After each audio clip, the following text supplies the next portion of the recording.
हम बोलेंगे, फिर आप लोग बोलेंगे। ओम नमः सिद्धेभ्यः।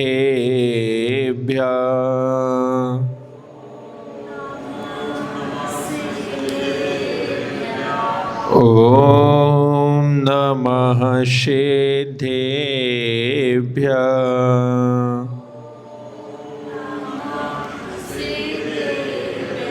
ओम नमः सिद्धेभ्यः।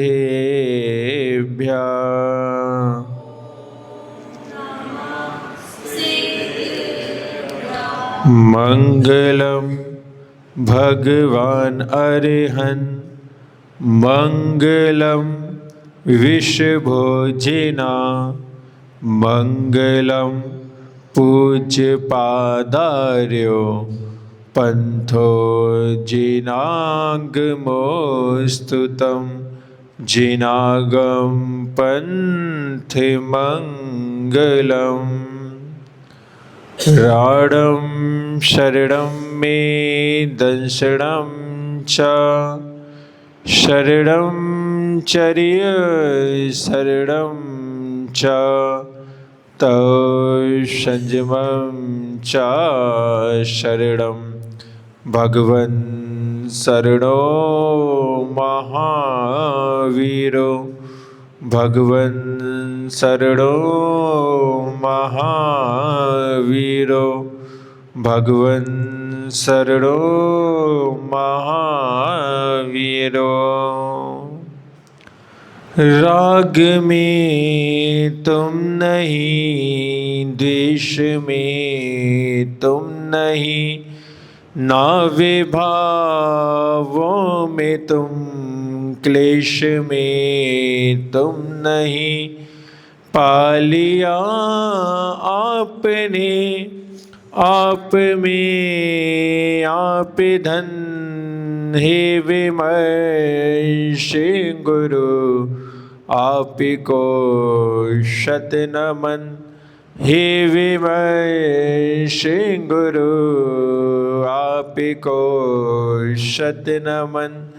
हे विमर्श गुरु आप को शत नमन।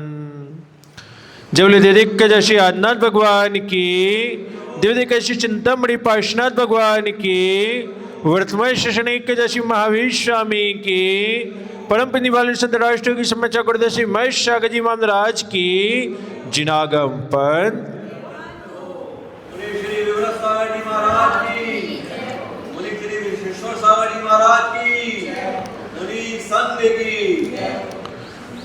परम पूज्य गुरुदेव, जिनके श्री चरणों में रहकर गुरु की महत्ता को जाना है, धर्म के महिमा को समझा है, ऐसे पूज्य गुरुदेव से जो कुछ सीखा है वही आप तक पहुंचाने का प्रयास कर रहा हूं। पूज्य गुरुदेव मुझे आशीष प्रदान करेंगे। नमोस्तु भगवान।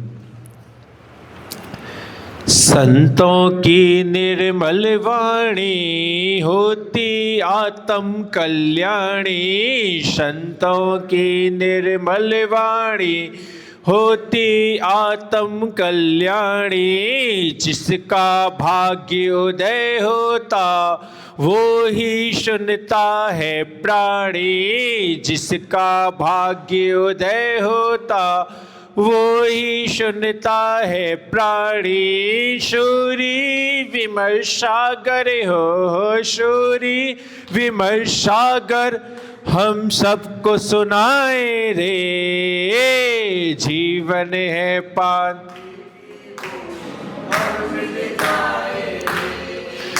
जीवन है पानी की बूंद, कब मिट जाए रे। होनी अनहोनी होनी अनहोनी, कब क्या घट जाए रे। जीवन है पानी की जीवन है पानी की बूंद, कब मिट जाए रे। जैद जिनागम पंथ हो, अनादि अनिधन जिनागम पंथ। एक नगर शेठ था, और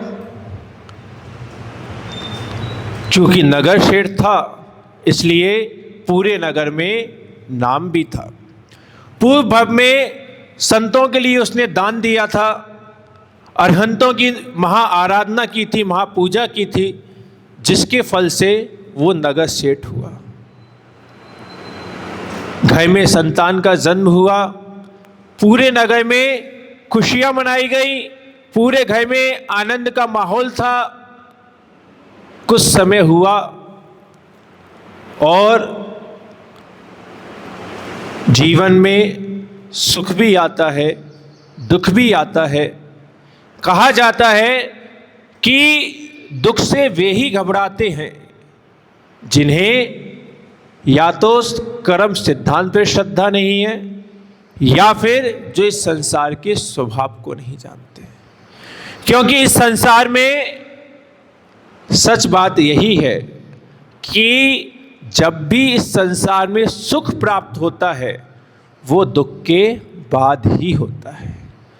या कहा जाए कि कदाचित सुख प्राप्त हो भी जाए लेकिन उस सुख का आनंद तभी आता है जब आपको पहले दुख का अच्छे से मजा आ गया हो। एक बात बताओ, तुम कहीं से दौड़ते भागते चले आ रहे हो, पसीने से लथपथ हो और उस समय अगर पंखा चल जाए आनंद आता है कि नहीं आता? क्यों? क्योंकि पहले तुम क्या हो, दुख से, उस गर्मी से बेहद पीड़ित हो चुके हो। इसलिए तुम्हें ये पंखा आनंद देता है, इसलिए तुम्हारे कूलर तुम्हें आनंद देते हैं, इसलिए तुम्हारा एसी तुम्हें आनंद देता है। और अगर इन्हीं पंखे कूलर एसी में आनंद है तो फिर दिसंबर के महीने में लेके दिखाओ।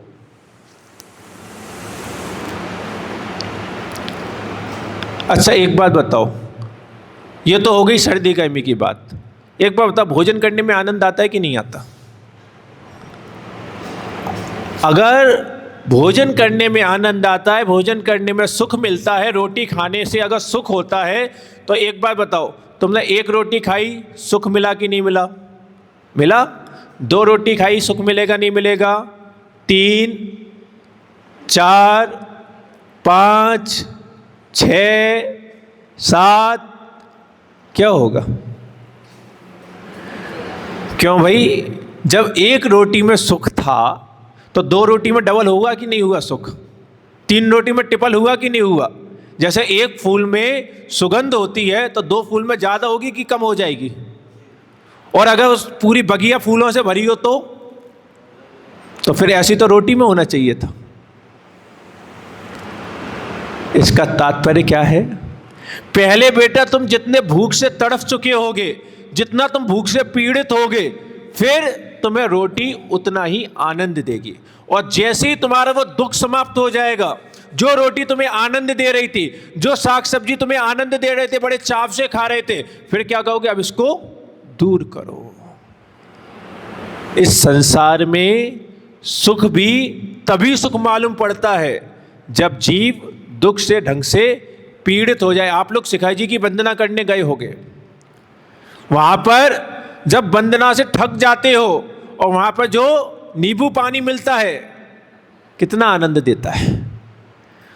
और अगर वही नींबू पानी आज तुम्हें यहाँ पे बिठाल के पिला दिया जाए तो कहोगे कि किसने ये नींबू पानी बना दिया? ना इसमें शक्कर है, ना नींबू है, ना ढंग से नमक पड़ा है, ये पीने योग्य है, इसको अलग करो। और शिखर जी में वही कितना आनंद देता है। क्यों देता है? क्योंकि पहाड़ की थकान, उससे तुम ढंग से पीड़ित हो चुके हो, प्यास से ढंग से पीड़ित हो चुके हो, अकला रहे हो, इसलिए अब वो फीका सा, ना उसमें मीठा है ढंग का, ना नमक है, ना नींबू है, फिर भी आनंद दे रहा है। इस संसार में सुख तभी आनंद देता है जब दुख का साथ मिलता है। इसलिए इस संसार में दुख आ जाए तो ज़्यादा पीड़ित नहीं होना चाहिए, ज़्यादा घबराना नहीं चाहिए, क्योंकि इस संसार में सुख दुख दोनों लगे हैं। उस सेठ के घर में भी सुख की बौछार थी, दुख था नहीं, लेकिन ये तो संसार है, यहाँ पर अगर सुबह सूर्य उदय हुआ है तो शाम को नियम से अस्त भी होगा। और यही हुआ उस घर में। उस सेठ का सूरज अस्त हो गया, सेठ का अकाल में ही मरण हो गया। बच्चा भी छोटा था, 16-17 साल की एज मात्र रही थी, और पिता का देवसान हो गया। और कहते हैं कि घर में एक पुण्यात्मा जीव हो तो उससे पूरे घर की गाड़ी चलती रहती है। और जैसे ही वो पुण्यात्मा जीव चला जाता है, पता नहीं चलता हाथ का पैसा कहाँ चला गया। देखते देखते जो नगर सेठ था, पता चला कि अब सुबह शाम के खाने की व्यवस्था भी घर पर ना हो पाई। माँ बेटे बड़े परेशान थे कि अब सुबह शाम के भोजन की व्यवस्था भी नहीं हो पा रही है। पता नहीं सारा का सारा पैसा कहाँ चला गया। देखते देखते उस माँ ने अपनी तिजोरी खंगाली। उस तिजोरी में कुछ चमकदार हीरे रखे हुए थे। उस माँ का जो भाई था वो भी एक जौहरी था। माँ ने अपने बेटे से कहा, बेटा बेटा एक काम कर, ये हीरे लेकर और अपनी मामा की दुकान पर चला जा और उनसे कहना कि ये हीरे आप ले लो और इसका उचित मूल्य हमें दे दो। बेटा उन हीरों को बड़े संभाल कर, बड़े सेज कर और मामा की दुकान पर पहुंचा। मामा को वो हीरे दिए और कहने लगा कि माँ ने कहा है कि हमारे आज आर्थिक स्थिति बहुत तंगी हो गई है, आप इस हीरे का जो उचित मूल्य हो वो आप मुझे प्रदान करें।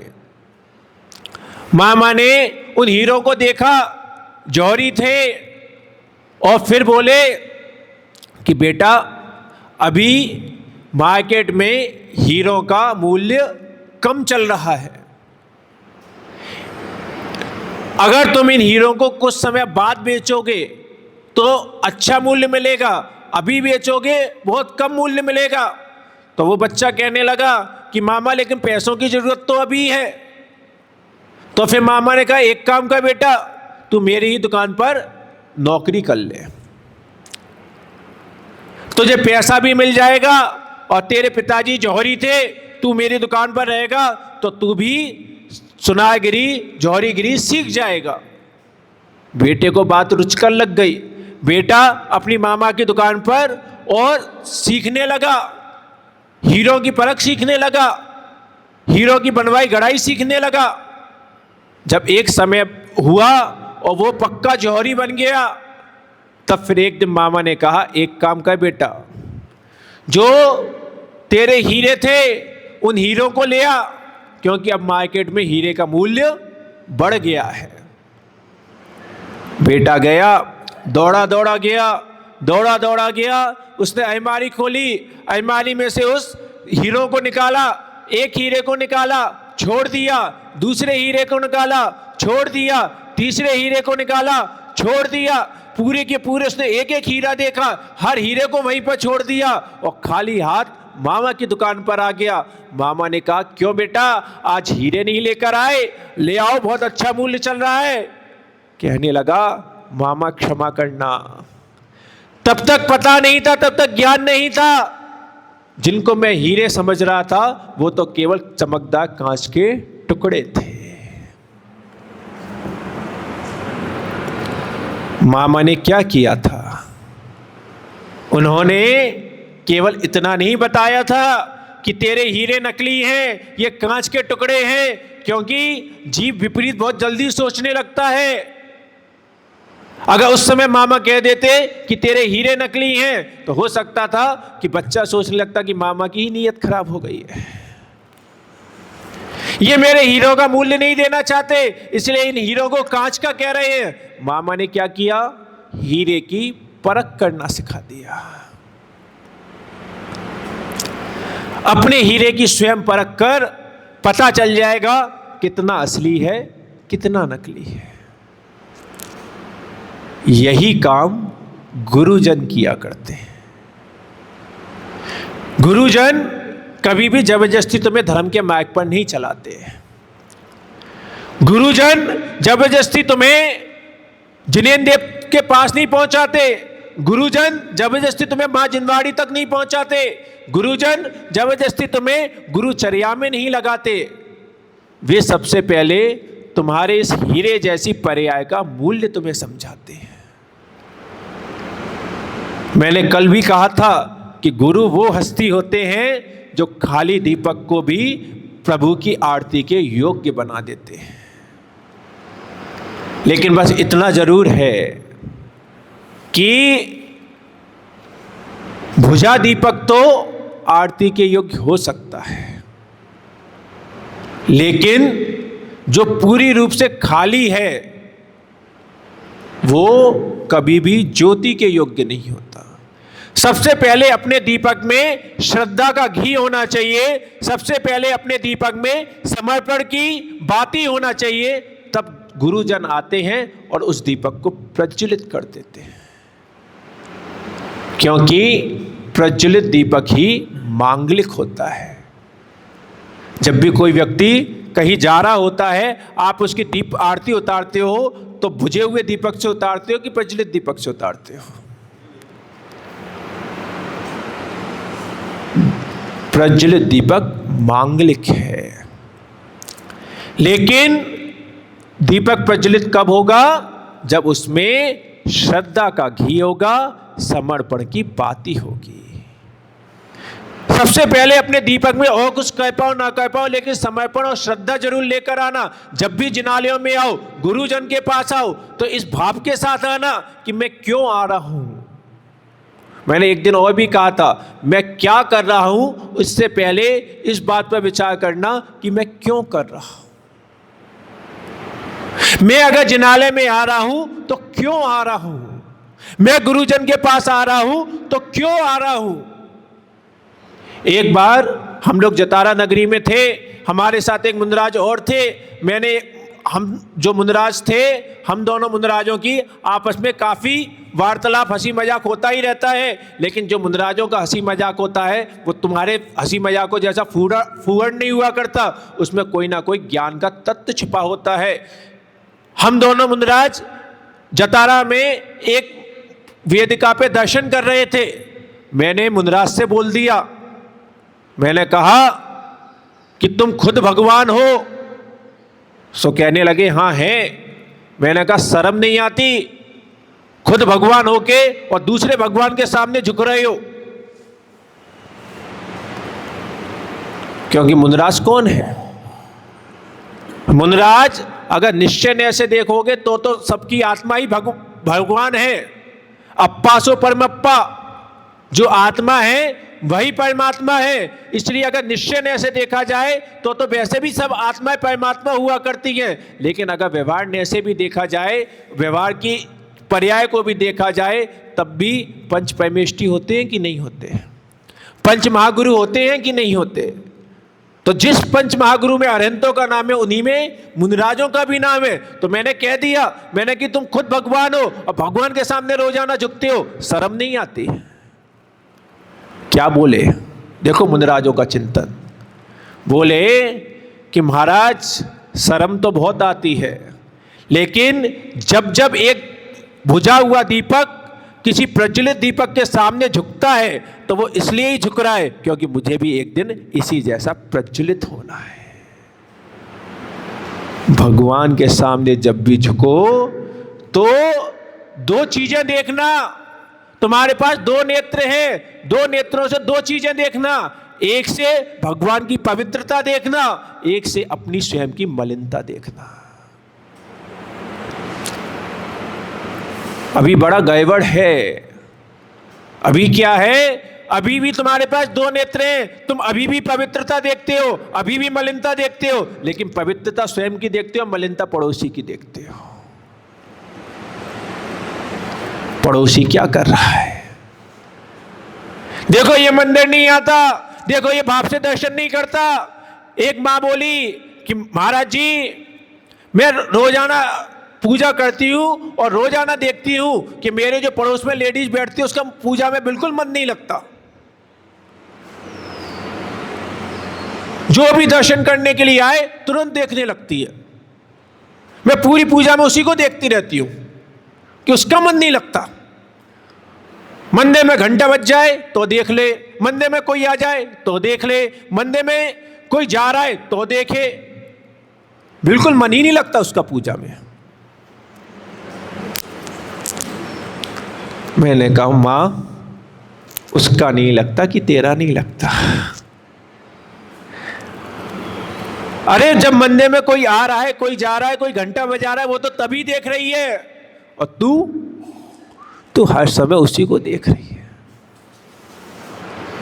जीव के साथ बड़ी विडंबना है लेकिन, कि जीव स्वयं को नहीं देखना चाहता, दूसरे को देखना चाहता है, दूसरे की कमियां देखना चाहता है, और जब जब दूसरे की कमी देखने का भाव आता है तो उपहास का भाव आता है।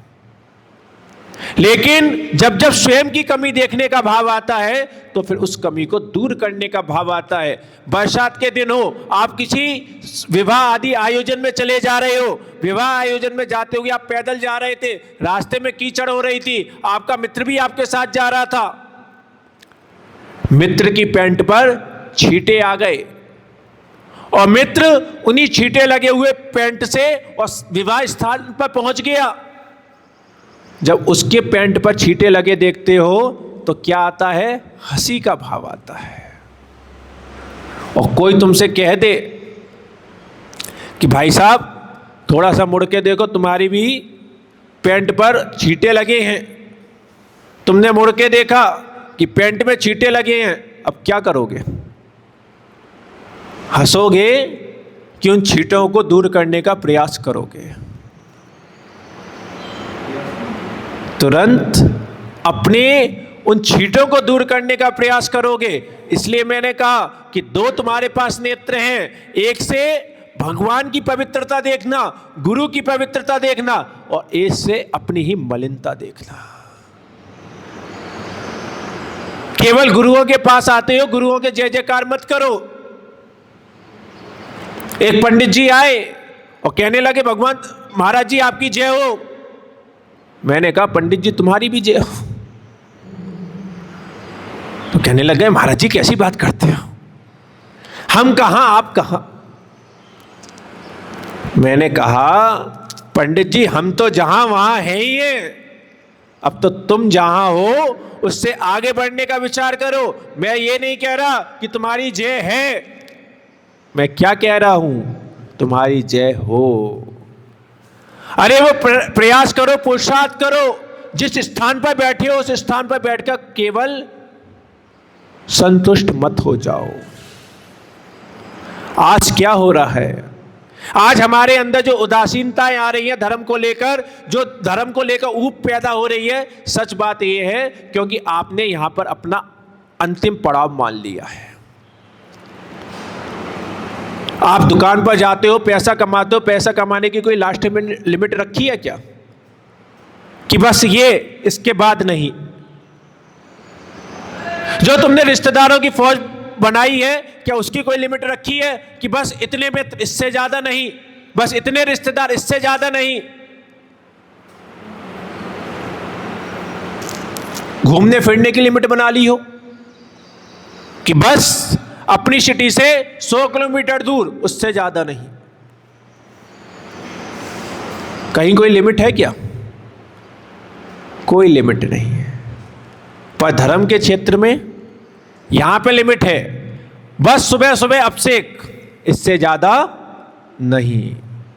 बस सुबह सुबह पूजा, इससे ज्यादा नहीं। महाराज जी आ गए हैं, बस महाराज जी के प्रवचन सुनना है, इससे ज्यादा नहीं। ध्यान रखो ये मानव मन है। अगर इसकी लिमिट तुमने बना दी, अगर तुमने इसका आखिरी पॉइंट डिसाइड कर दिया, उसके बाद जैसे ये आखिरी पॉइंट पर पहुंचता है, इसको आगे कोई चैलेंज नहीं मिलता। जब इसको चैलेंज नहीं मिलता तो ये वहीं के वहीं सुषुप्त हो जाता है। अगर तुम कभी अपने कपड़ों की लिमिट बना के देख लेना, ऐसा नहीं है धर्म के क्षेत्र में नहीं आया, धर्म के क्षेत्र में आया है कि आप अपने वस्त्र आदि की भोग की सामग्री की लिमिट बनाओ। अगर मान लो आपने लिमिट बना ली, चलो 50 साड़ी भी बना ली, आप खुद देखना अगर आपकी अलमारी में 30 साड़ियां होंगी, आपने 50 की लिमिट बनाई है, 20 साड़ी तक मन बहुत जाएगा। लेकिन जैसी तुम्हारी 50 साड़ी होंगी और तुम्हें पता है मुझे 50 साड़ी से ऊपर नहीं लेनी है, तुम्हारा भाव अपने आप ही साड़ियों से छूटने लगेगा, वापस लौटने लगेगा। क्यों? क्योंकि मन को पता चल गया है कि इसको 50 साड़ी से ज़्यादा लेना ही नहीं है, तो अब वो साड़ी में दिमाग नहीं लगाएगा, अब वो अन्य चीज़ों में दिमाग लगाएगा। धर्म के क्षेत्र में क्या हो गया है कि आपने यहां पे लिमिटें बना दी, जबकि सच बात कहा जाए तो श्रावक मुनि धर्म में तो तब भी लिमिट बनाई जा सकती है, क्योंकि मुनिराजों के तो बेटा 28 मूल गुण है, उन्हें 28 मूल गुण ही पालन करना है, और 34 उत्तर गुण है, जितना यथा योग्य पालन हो जाए उतना करना है। लेकिन जब तुम श्रावक धर्म को देखोगे तो इसमें लिमिट नहीं बनाई जा सकती, क्योंकि श्रावक का सीढ़ी बढ़ते हुए क्रम में है। अरे अगर तुम मंदिर केवल दर्शन करने आते हो, तुम अब आगे वाली सीढ़ी को देखो कि मैं अब कल से मंदिर आऊंगा तो पूजा करूंगा। अगर तुम पूजा करने लग गए हो, आगे की सीढ़ी देखो कि अगर मैं पूजा कर रहा हूं कल मैं अभिषेक भी करूंगा। अगर आज तुम अभिषेक करने लग गए हो तो अपने आगे की सीढ़ी देखो कि आज मैं अभिषेक कर रहा हूं, लेकिन कल मैं थोड़ा सा स्वाध्याय भी करूंगा। जब स्वाध्याय करने लग जाओ तो फिर आगे की सीढ़ी देखो कि आज मैं स्वाध्याय कर रहा हूं, लेकिन आगे मैं अब माला भी किया करूंगा। माला करने लग जाओ तो आगे की सीढ़ी देखो कि आज मैं माला कर रहा हूं, लेकिन अब मैं आगे सामायिक किया करूंगा। मुनिराजों के वचन सुनना हूं, वचन सुनने के बाद सच बात यह है कि आप कोई लक्ष्य लेके बैठे नहीं। यहां पर हम बैठ गए, प्रवचन सुन लिए, महाराज जी ने जो जो सुनाया सब कुछ सुन लिया, जीवन में परिवर्तन कितना किया तुमने?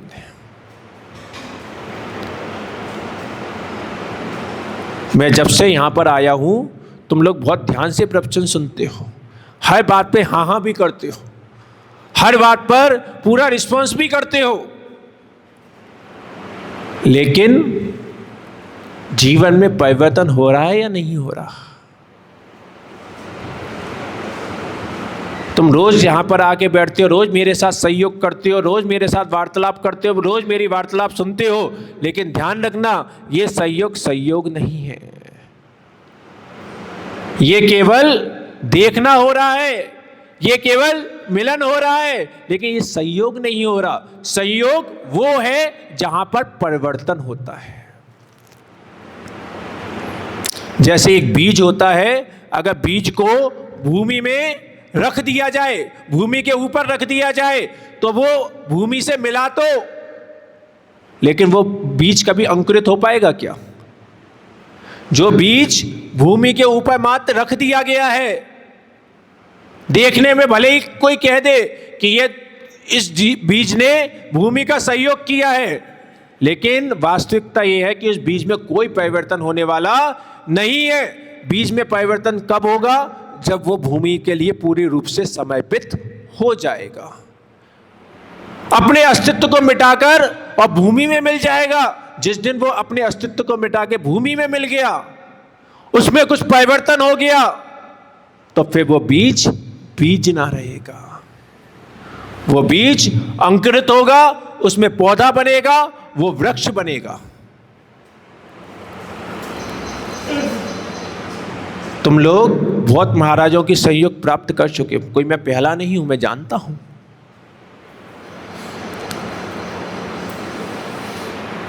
जब जब मुनिराज आते होंगे तुम उनके प्रवचनों में बैठते होगे, 1 घंटे का सहयोग बनता होगा, गुरु भक्ति में बैठते होगे, आधा 1 घंटे का फिर सहयोग बनता होगा, उनकी चर्या में सम्मिलित होते होगे, आधा 1 घंटे का वहां पे भी सहयोग बनता होगा। परिवर्तन कितना हुआ? आपने अपने जीवन में क्या बदला?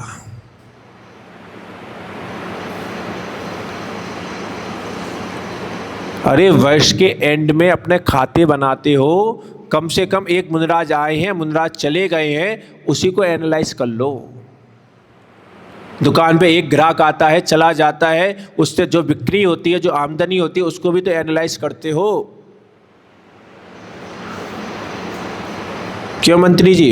एक ग्राहक आया कि इतना इतना इतना आटा चाहिए, तुमने आटा मंगवा दिया, आटा उसको दे दिया, उसके पास से रकम आ गई, तुमने आगे ट्रांसफर कर दी, उसके बाद एनालाइज तो करते हो कि अब मुझे मेरे पास क्या बचा,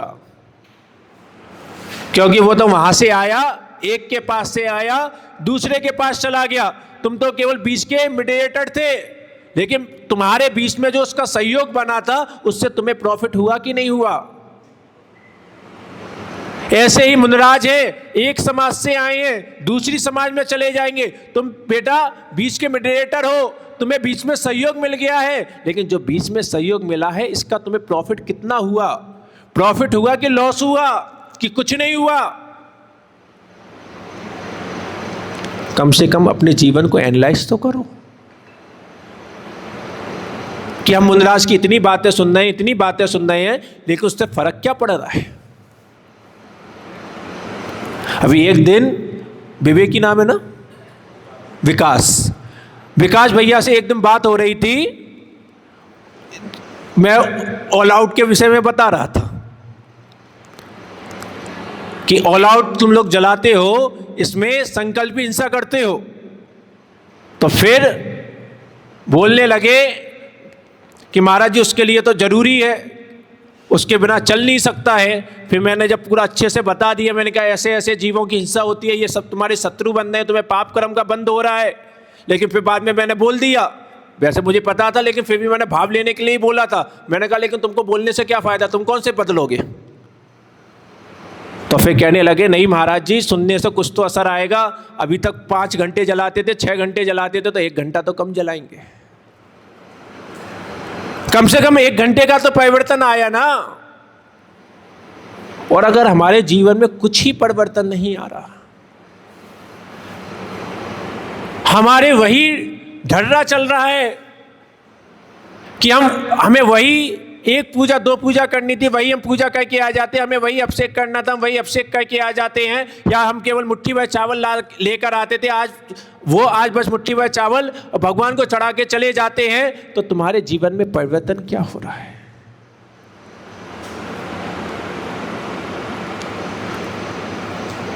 गुरुजन के पास आए हो तो बेटा उन जैसा बनने का भाव करो। बन पाओ ना बन पाओ ये बात की बात है, सबसे पहले वो सपना देखो, वो झलक देखो। जैसे एक इंजीनियर होता है, इंजीनियर मकान बाद में बनाता है, मकान बनाने से पहले वो क्या करता है? नक्शा बनाता है, लेकिन वो नक्शा कागज में बाद में बनता है, सबसे पहले वो नक्शा उसके भावों में बनता है। एक किसान होता है, उसको खाली, पूरी दुनिया को उसका खेत खाली दिख रहा है, लेकिन वो किसान उस खाली खेत को देखते हुए मेड़ पर बैठा बैठा उसको वो खेत हरा भरा दिखाई देता है।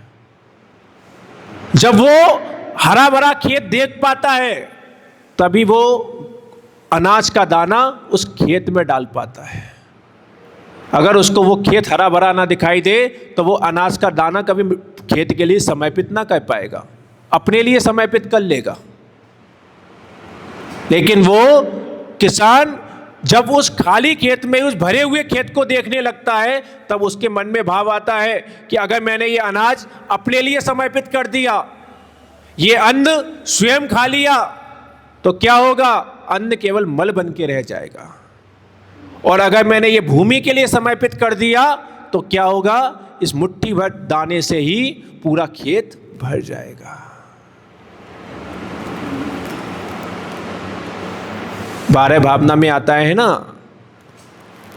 काना पोड़ा पड़ा हाथ में चूसे तो रोवे, फले अनंत जो धय में ध्यान की भूमि विषय बोवे। काना पोड़ा समझती हो? काना पोड़ा क्या होता है? जो गन्ना होता है ना, गन्ना, कुछ कुछ गन्नों में छेद हो जाता है, और जब वो गन्ने में छेद हो जाता है तो उसके बाद में अगर उस गन्ने में जो रस होता है, जो मिठास होती है, वो समाप्त हो जाती है। अगर उसको चूसा जाए गन्ने को तो उसमें कोई रस नहीं आता, बल्कि चूसने की व्यर्थ की मेहनत होती है। काना पौड़ा पड़ा हाथ में, चूसे तो रोवे। लेकिन काने पौड़े की एक विशेषता और होती है। वो विशेषता क्या होती है? अगर उस काने पौड़े को बो दिया जाए, एक सामान गन्ने की, वो गांठ गन्ने की क्या होती है, गांठें बोई जाती है। तो अगर एक सामान गन्ने की गांठ बोई जाए और इस काने पौड़े की गांठ बोई जाए तो काना पौड़ा विशेष रूप से फलदायी भी होता है। इसलिए वहां पर आया, काना पौड़ा पड़ा हाथ जो, चूसे तो रोवे। और धर्म में ध्यान, काना पौड़ा पड़ा हाथ में, चूसे तो रोवे। और अगर इसी को धर्म ध्यान की भूमि में बो दिया तो फिर क्या होगा? फिर अनंत गुना फल प्राप्त होगा। क्या करना? धर्म की भूमि में बोना है कि चूसना है? क्योंकि ये शरीर काने पौड़े से ज़्यादा कुछ नहीं है।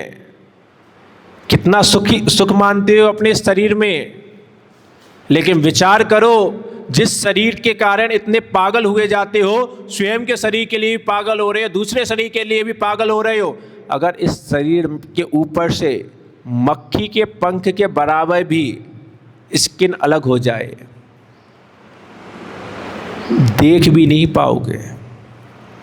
स्वयं के ही शरीर से घृणा आने लगेगी। जिन जिन के शरीरों में पागल हो रहे, आसक्त हो रहे, अगर उनके शरीर के ऊपर से केवल मक्खी के पंख के बराबर भी स्किन अलग कर दी जाए, उसके शरीर को छू भी ना पाओगे।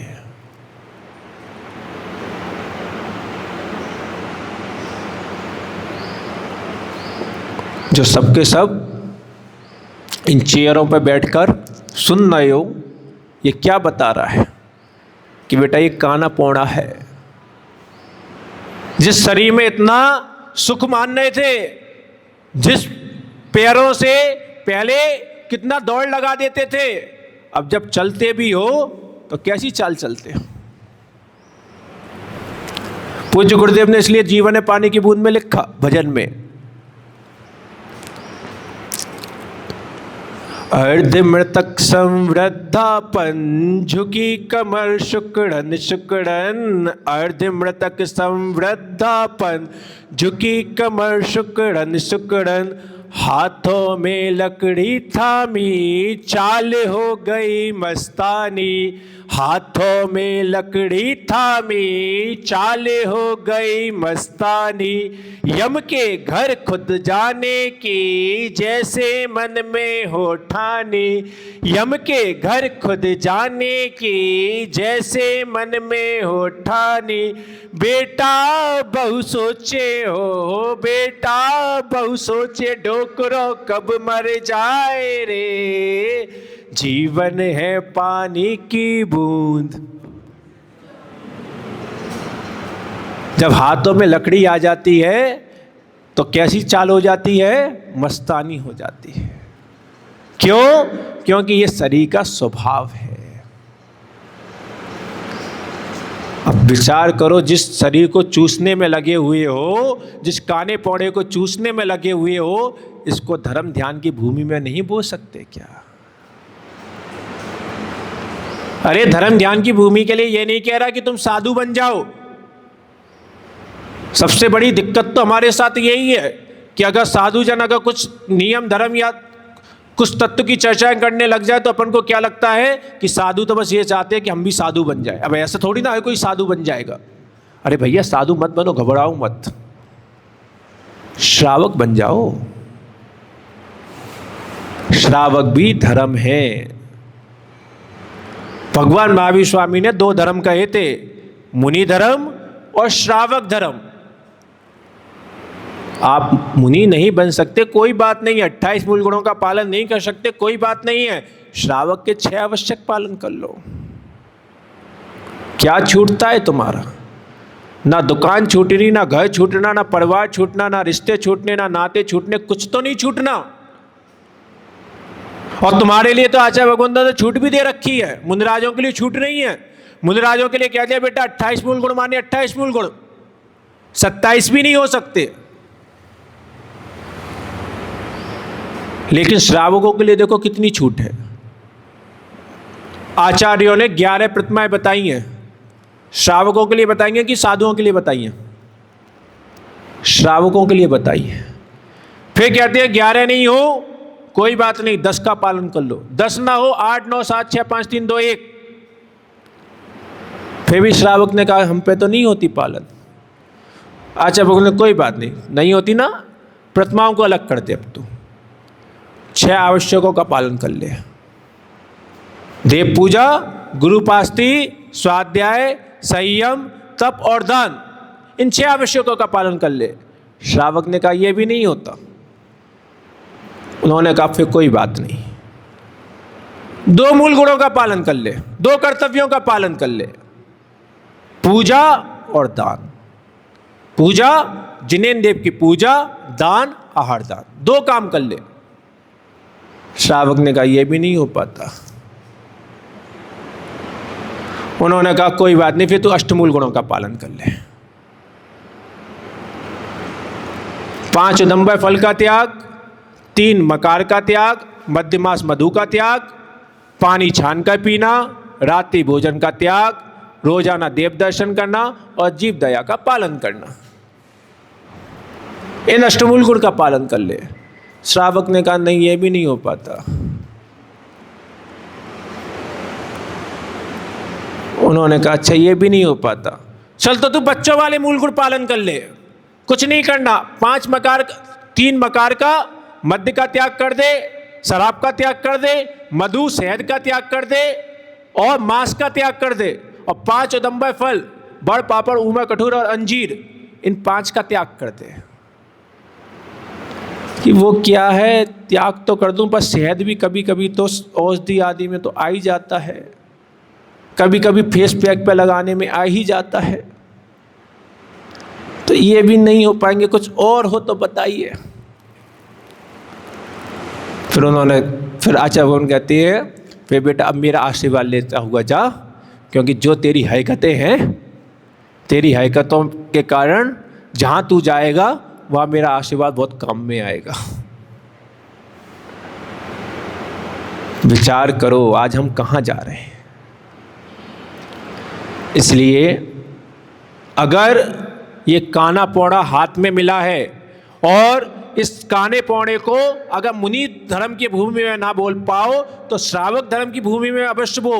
ज़्यादा दूर तक मत देखो, बहुत बड़े बड़े श्रावकों को भी मत देखो, तुम केवल अपने से एक स्टेप आगे देखो।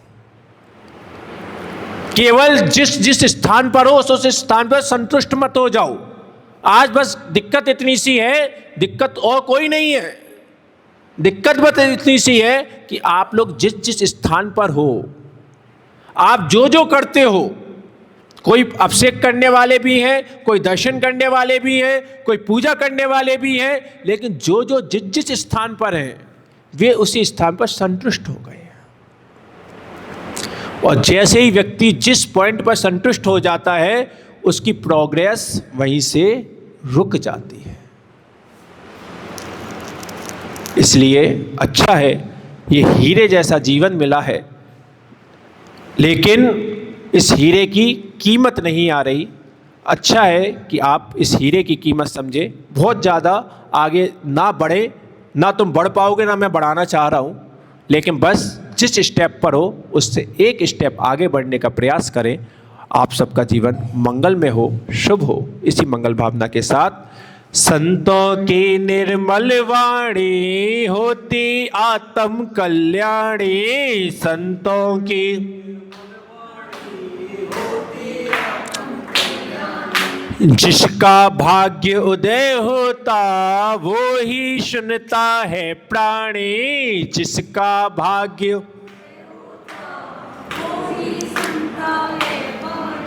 शूरी विमर्शागर हो शूरी विमर्शागर हम सबको सुनाए रे। जीवन है पानी की बू कब मिट जाए रे। जीवन है होनी अनहोनी होनी अनहोनी कब क्या घट जाए रे। जीवन है पानी की बू कब मिट जाए रे। जीवन है पानी की बू कब मिट जाए रे। जय दु जिनागम परम पूजनीय भावनी शुद्ध राष्ट्र की समाचार गुरुदेव श्री विमर्श सागर जी महाराज की जिनागम पन।